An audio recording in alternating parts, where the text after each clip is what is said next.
in marketing, sales, and personnel management. In 1999, it was time for Christine to take a different path. Her knowledge and wealth of experience has seen a one-room private practice develop into the internationally successful Obus School and Wellness Training Centre based in Dublin, Ireland.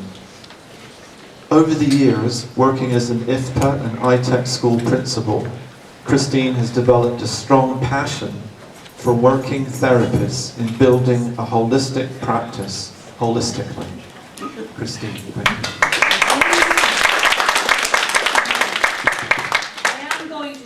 To do this without the mic. Can everybody hear me? Yeah. I use my hands all the time and I just feel like somebody's tied me behind my back. Okay. So guys, yeah, okay, I'm in this business, I'm in this profession for 20 years. And one of the things that I saw, once I opened my school, one of the things that I saw that was lacking was a sense of business, women owning their power and owning their ability to run a successful practice. And I'm going to do what Joe did. I'm going to be a little bit political. In my business career, the female model was Margaret Thatcher, who really did not embrace the feminine. She did embrace the business, we'll say, but not the feminine. So that was the model that was there. So women were nearly afraid to be successful, or certainly there wasn't a straight line in where this is where I want to go, this is where I want to be, and this is where I want to go. And the big difference for me when I was a sales manager, if I was talking about a new product that we were going to develop, with the men who were the salesmen, I nearly had to tie them down in the chair and say, okay guys, could you just wait till I finish speaking before you go out and sell this product?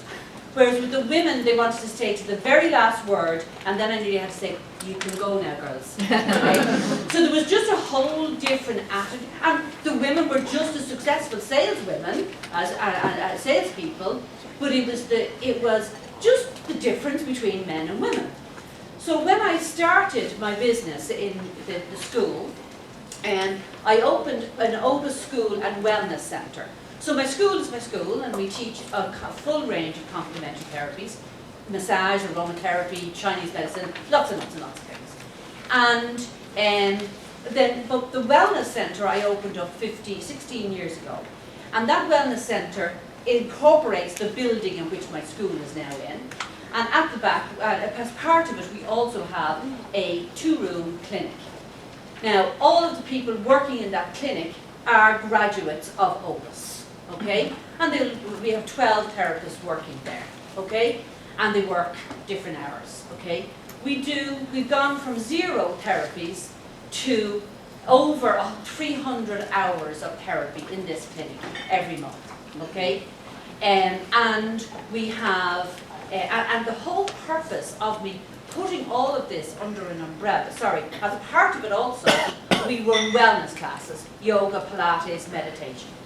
For my vision for Obus was that it would be a school, it would be a place where people could come, learn a skill, integrate it, and get the support that they needed to then take it out and go further.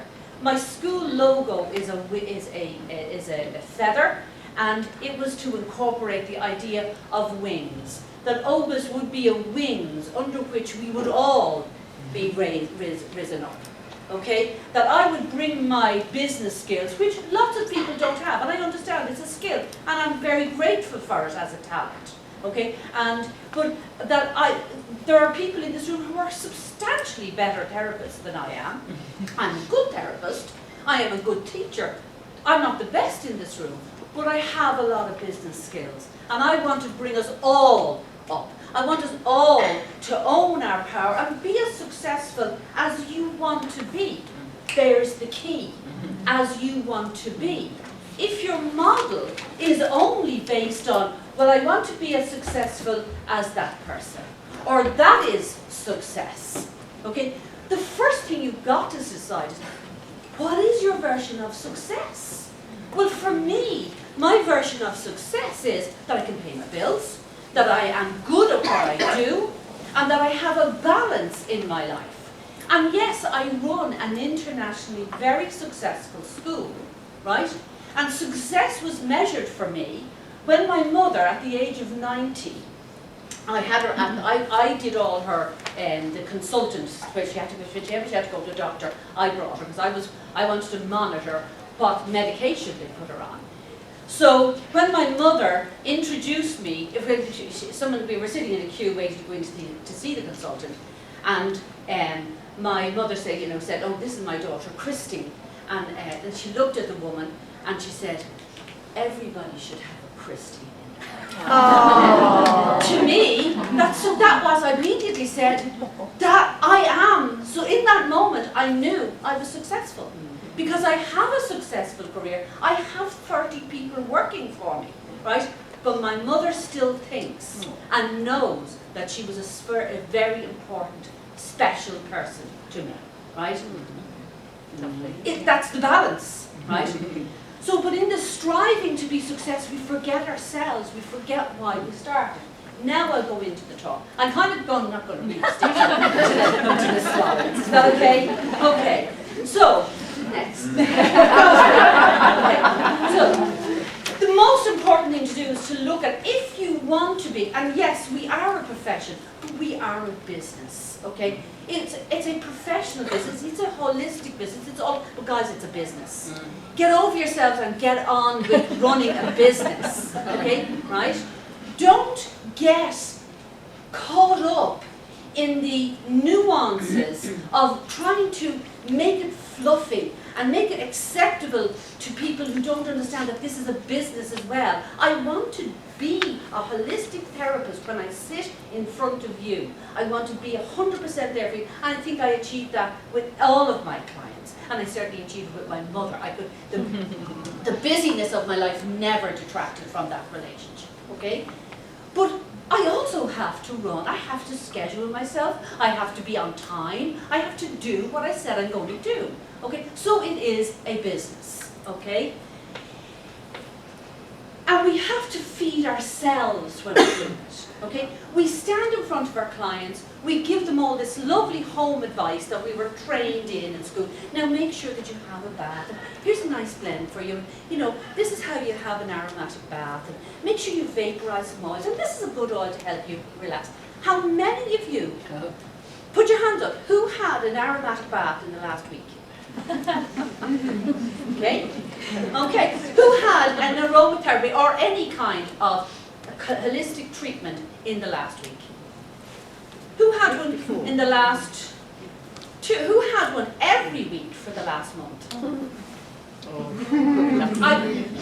Would you tell your clients to do that? Yeah. You will suggest them, yes, it might be a good idea if you have a treatment once a week. What I would say, if you have a treatment once a week for the next 4 weeks, you will really see the benefit. How many of you say those type of things to the client? How many of them do them? Okay? Next. Would you let this guy cut your fringe? Okay?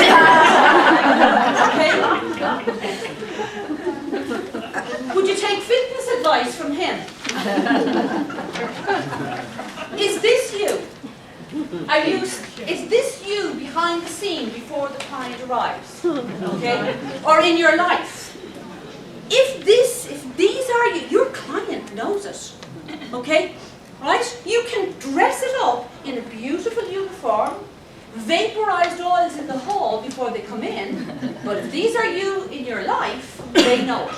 I was driving in the traffic before I was going to work one morning. I was driving in the traffic and there was this beautiful new van in front of me, and it was only a couple of months old, and it was a really expensive van, and it was a painter and decorator, and his number was on the back, and his bumper on the van had splashes of paint on his.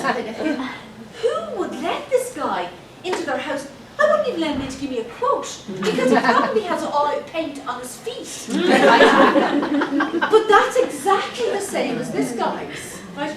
We are wellness. We're selling wellness. We're trying to be an alternative to the doctors saying take a tablet, and I'm not anti that, is that okay? you know, feel a pain, oh, numb it quickly, get rid of it, don't go there, okay. We want to be the opposite to that, okay? But are we looking after us? Are we seriously looking after us? And the answer in most cases, well, I do it some of the time, okay? And I have to be honest with you, one of the reasons I'm successful is I do it all the time. I do it all the time. I schedule a massage at 12 o'clock every single Monday. Wow. When I arrive, if I'm teaching in America or wherever I'm teaching, I book my massage before I buy my ticket. Okay? Right? If I'm away for a month in Taiwan teaching, I have a massage at 12 o'clock every Monday morning. I have it booked before I go. I can't work at the pace that I work at if I don't. Okay? And besides which, I love it. I have to say, I went through menopause and I did not get one symptom. I did not get one symptom. Now the menopause, I went through it at the age of, I think it was 58, I think I had my last period. And that whole 50 years that was the whole recession. So I also hit the recession at the same time. So I was quite stressed, right? So I remember sitting with someone saying, oh, I think I'm having a hot flush. I think is this a hot flush? I said, for God's sake, Kristen, the heating is on. I never had one. I don't know what, I didn't sleepless nights when my mom got sick, okay, but not as a result of menopause, okay. I did have drier skin, but I didn't really notice it because I always put a blend on my skin first thing every day. Who made a blend for themselves on Wednesday? Well, I won't say yesterday because some of you travel. Who puts a blend of oils on their skin every single day? Okay. Higher percentage than massage, but still less than 50% of the room. Okay? Not good, guys. You know, it's a bit like, you know, a car mechanic trying to start off his business and saying he's arriving late because, you know, I am a car broken down. I forgot to service it. You know, so it really isn't a good plan, okay?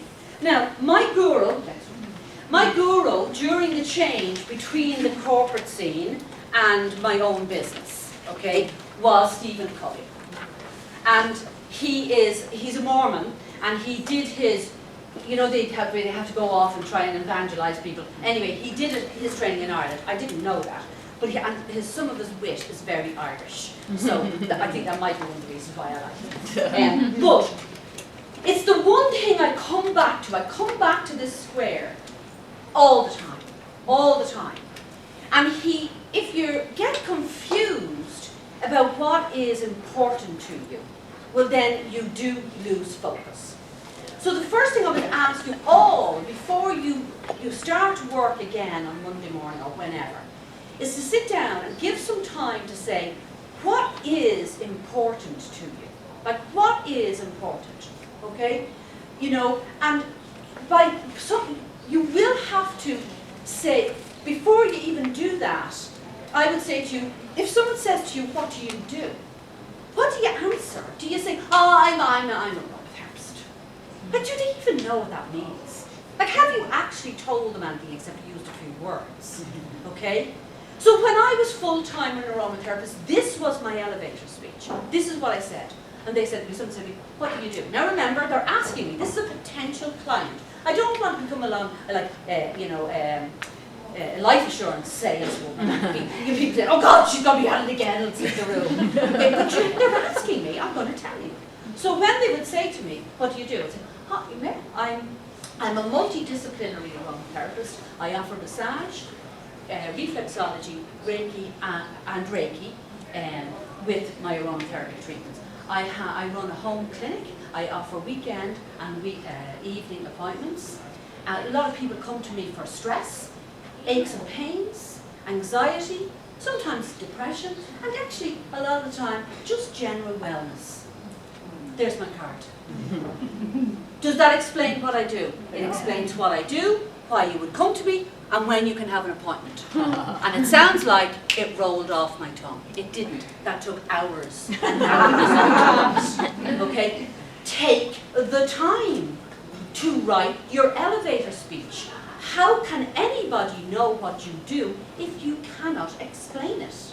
Okay, right? So when someone says to me, what is OBA School of Healing Therapy? What is it? OBA School of Healing Therapies is a school that offers multiple themes in complementary therapies. It is a wellness centre that brings together ideas and people to offer you support in the direction you want to take your life. That's it. Okay? And normally I'm a little bit clearer on that when I'm not standing in front of everybody. So you have to be able to say what you do if you want other people to know what you do. It's just that simple, you know? So for you to say, oh, I'm an aromatherapist, if a person thinks, oh, aromatherapy, they're those bath bombs, aren't they? So they've gone away saying, yes, I think she makes bath. You know? Okay? If they think, oh, aromatherapy, oh yeah, isn't that stuff Glade? No. Oh, so she said she was with Johnson & Johnson. She sells Glade. You know, if there's ambiguity about what you do, it's your fault. Okay? So you've got to be clear about what you do. And in doing that, becoming clear about what you do, you actually become focused about what you do. So for me to be able to say I'm a multidisciplinary therapist, and I have a home clinic, I'm like, guys, are those of you who work, how many of you here work from home? Okay, I did. Don't say I had a home clinic. It's so nice. Okay? So when they have to know where you're coming from and when they can get hold of you. Okay? So when you are now I've lost my train of thought.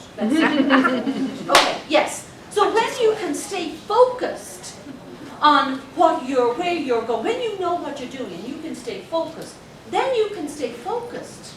And people, you don't get pulled in directions. So when somebody says to you, you know, Christine, the local Countrywomen's Association wants you to do a talk, okay? Well, the first thing I want to say is, okay, when do they want it? Why do they want it? And am I getting paid? Okay? You're allowed to ask that question, okay? I had an email from a charity organisation that do drug rehab. And they sent me an email. They said, we're looking for people to work on a part-time basis. Now, I knew they were looking for it for free, but I pretended I didn't. We're looking for people to work, and we need them to be, now listen to this for a shopping list that they sent me. That we'd like them to be a massage therapist, a reflexologist, and Reiki. And maybe aromatherapy would be good too. So we're talking about €5,000 worth of training. That was their shopping list. And I sent back an email. I said, okay, before I send this out to my graduates, can I just clarify something? What hours would you like them to work? Will there be training in safety, as this is working in a drug rehab situation? Will there be training in safety, personal safety? And what kind of hourly rate are you offering? Okay. To which I got a reply. No, there'll be no safety training. We would want them to work evenings and weekends, our time off. And no, there'll be no pay. But you know, it's a lot of experience. They're going to gather so much experience. That to which I then replied, that's fine. And do you think there will ever be a paid position here? He said, no, because we'll always get people to do it for free.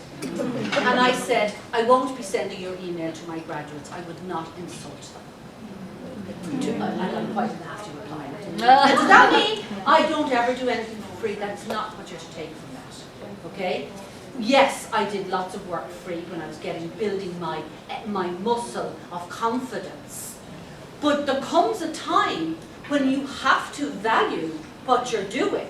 And guys, if we're doing something for free all the time, well then there's never going to be made a position of a paid. We have a hospice in Dublin who a new manager took over. There were 3 holistic therapists working there, paid, all part-time, all paid, okay? They were part of the team, okay? And the new manager came in and she said, those 3 can go, we'll get someone to do this free. And they did. Okay, so be careful, okay? So that is not to say don't do anything for nothing. That's not what I'm saying. When I worked full-time in a practice, my Tuesday afternoon appointments, my 2 o'clock and my 3:30 appointments were free to anybody who couldn't afford to massage. So the local doctors, if the local doctor thought that somebody would benefit from, say, maybe 6 weeks of massage, they would send them to me. Okay, or friends or families would say. Now, the reason I ended up with 2 was because I was giving one slot to them, and one person just benefited so much for them. He stayed with me as a free client for years. Is that okay? So yes, but everybody else paid. Is that okay? And I didn't offer the Tuesday afternoon free until my diary was full enough to pay the bills. So now let's come to Stephen Covey. Important. What is important to you? Well, when I worked up my diary first, I was coming from a corporate scene where I was working long hours, and so when I made this transition, my children were still going to school and they used to come home for lunch. And I said, well, I want to be at home and have lunch with them, okay? So then I made sure my morning appointments finished at 12:30, and the afternoons didn't start till 2. They were, so that I was home. I had lunch with them. I sat down, I had lunch with them. That was my decision, okay? I didn't take my afternoon appointment, finished at 5 o'clock, it was at 3:30 to 4:30. I didn't take another appointment, so I had time to prepare dinner, sit down, have dinner with them, and then my evening appointments were 7 and 8:15. My diary was done around not fitting in my family. That wasn't what I was trying to do. My family were important to me, so I structured my day so that I could let that importance reflect in my diary. I wasn't fitting anybody in. Does that make sense? Mm-hmm. They were equally as important, so when I was making decisions, then those decisions were both.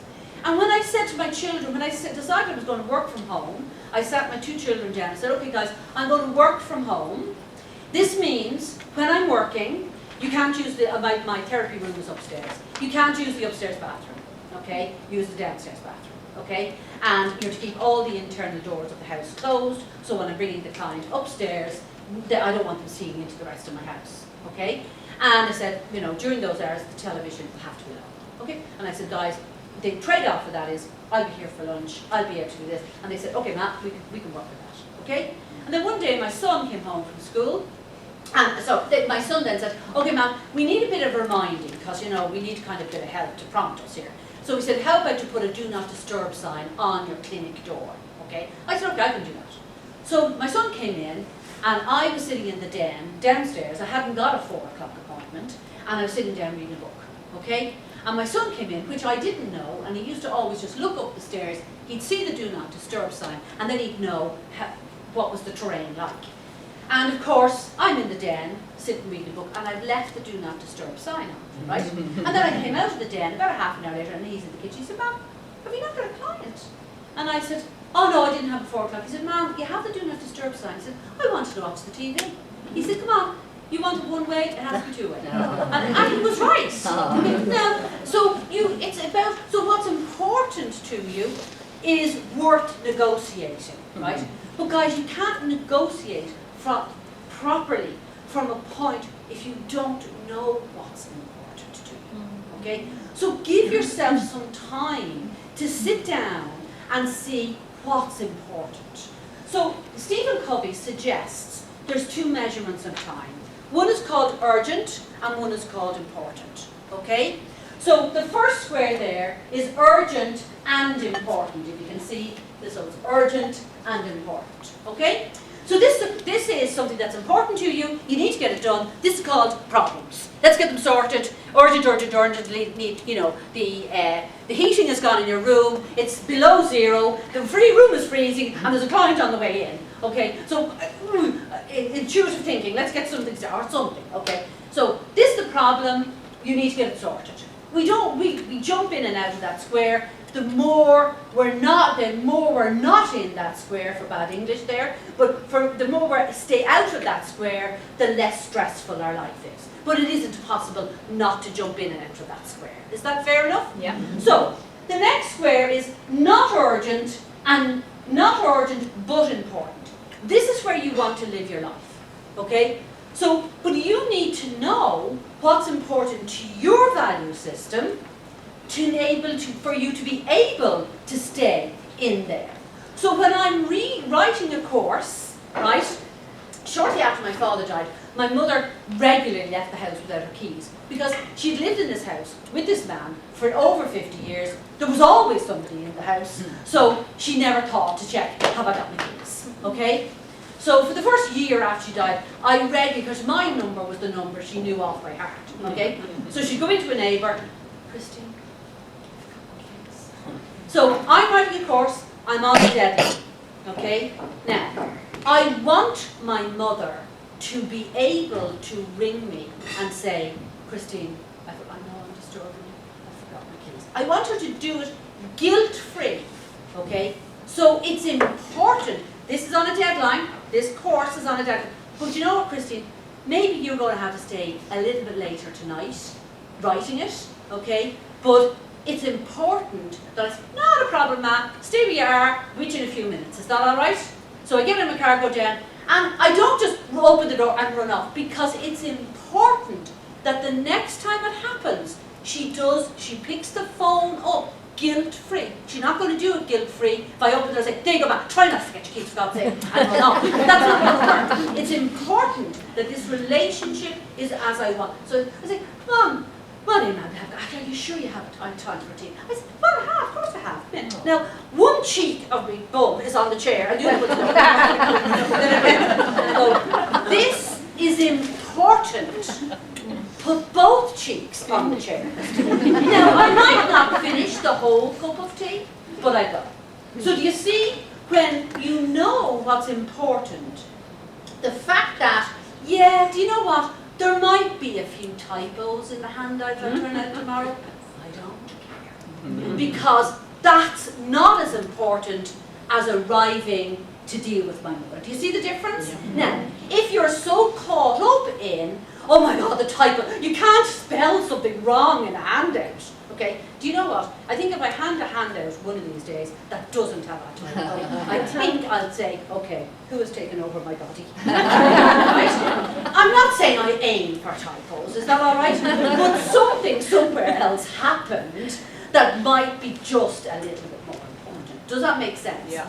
And in the scheme of things, does it really matter if you left off a knee at the end of things? It is so much more important that I have that. Does that make sense? Mm-hmm. Okay, so you stay in square two if you know you're operating from what's important. Now, there's a lot of people didn't come here today or didn't come here for this weekend because they're too busy. And that's fine, okay?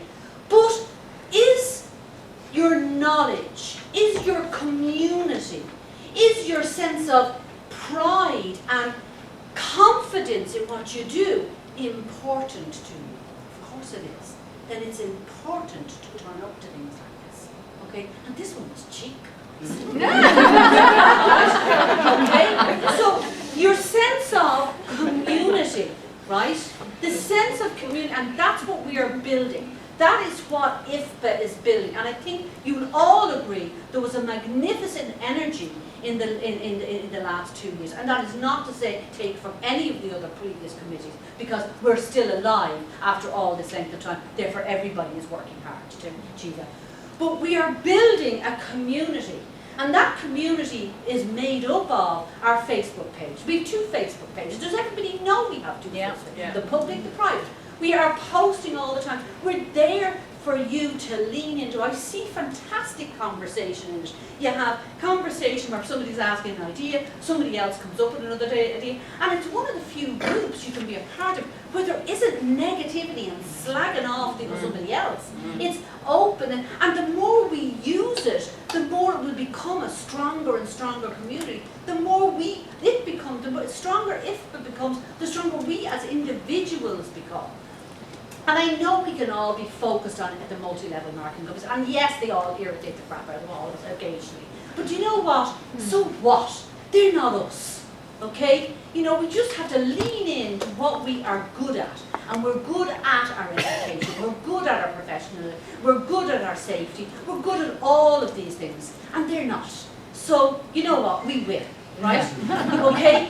And but they're good salespeople, okay? We're not trying to sell product, we're trying to sell wellness, a concept. I go back to that again. If you're not using that concept, you can't sell it, okay?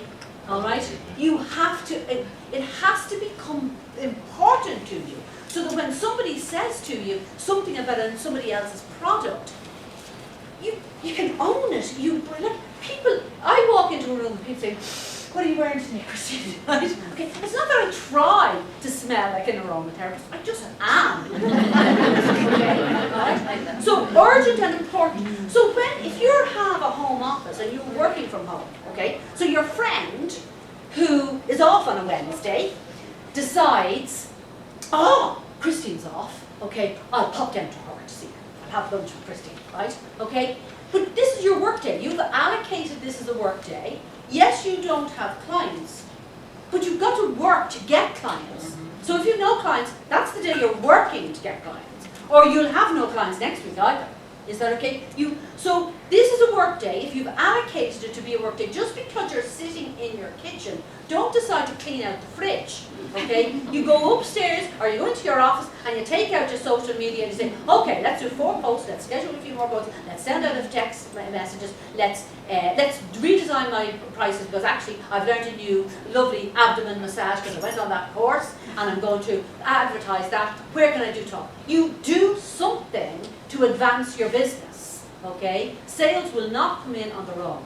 Okay? Right? So if your friend knocks on the door, right, and this is your work day, but you've no clients. So you can't say to her, I got a client in 15 minutes. So she comes in and she says, I brought cakes. We'll be having tea. Now, this is not the same thing as my mother. Is that okay? This is not.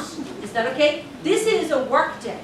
And you can say, well, actually, yeah, I was going to stop for lunch, but I'm back. Yeah, I was going to stop for lunch, yeah. Let's have lunch. I'll make the lunch. But I'm back at and at 2 o'clock, you're standing up and saying, I have to get back.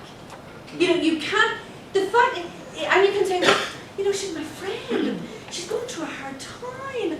I don't care. It's a work day. If you worked for Marks and Spencer's, would you be standing beside you in the office saying, well, really, and he didn't come home till 11. I know my boss is recorded. I'll see you tonight. So don't get confused about working from home, right? That you have all the time in the world to solve everybody else's problems. Don't let that happen. Stay focused. Because, guys, there's nobody offering what we offer. There's nobody out there mapping the symptoms, as Joe said, mapping their life, their experiences and their symptoms and pulling it all together. We've studied anatomy and physiology. Our clients don't know that their elbow is connected to their shoulder. And some of them might, because they go, yeah, well, I suppose they have something to do with it, but there's no way that they know that their shoulder has anything to do with their hip. And certainly has nothing to do with their little toe, because that's just too far away. Is that okay? And that the fact that they're not breathing properly has anything to do with their digestive problems. We know that, and when the 2 previous speakers told us this, we all went, yeah. If this is a client who hasn't studied anatomy, but they would say, oh, that blood vessel goes through. Well, and the blood has to go down. Does the blood have to go to all the places? Like, you've got to remember, they don't understand that. And there's nobody in their life making that connection except us as complementary therapists. So the job we do in the wider circle of our environment is hugely important, and of massive value. So please, stay focused, know what's important, and know what's urgent, and then stay in quadrant 2. Quadrant 3 is not urgent and not important. That's just reading endless nonsense, okay? I love TV, okay? I read a lot of heavy duty stuff, So when I sit down to watch the TV, I want to tune in from the brain.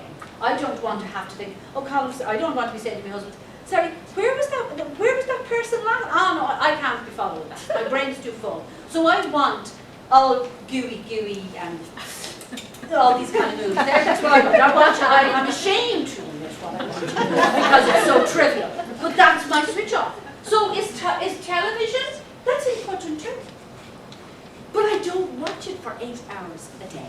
I say, if you're watching TV for 3 hours a night, and most people sit down and say, well, if children, so let's say 8, 9, 10, 11, 3 hours, okay, by 7. That's 21 hours a week, okay? That is 3 working days. See, my job, I love my job, I love my work. So I want to read, so the TV won't be on every night. I will get Salvador Batistelli's new book, Aroma Tree, and I'm sitting on my couch and I'm going, oh, I love it. Okay, and in that case, am I relaxing? Am I working? Well, isn't it great not to know the difference? And that's what we can do, okay? So we build our community. This is so important, networking. But IFBA can only be as strong as we, the members, make it. And we make it strong by attending. We make it strong by working for them. And working for them could be, you don't have to come on the board, guys. You could do, if you're free for 2 hours a week, you could maybe do some of the social media. I don't know, but there's lots of things you can do. But you can share and like their posts. You can comment. You can comment. We've got to get shares, guys, not just likes. We had a post at the beginning of the year about safety. It was a bit controversial, where I designed it for the essential oils melted down a cup. Some people loved it, some people didn't. Do you know what? We had 5,000 shares, and Facebook reckoned that 100,000 people saw it. In the overall scheme, I didn't know it. Okay, right. So the point I'm making is we need to work together. We need to talk to each other. We need to be helping each other, and we need to come to things like this and keep IFBA strong. That's how we move into the next 20 years of this profession. Okay, thank you very much.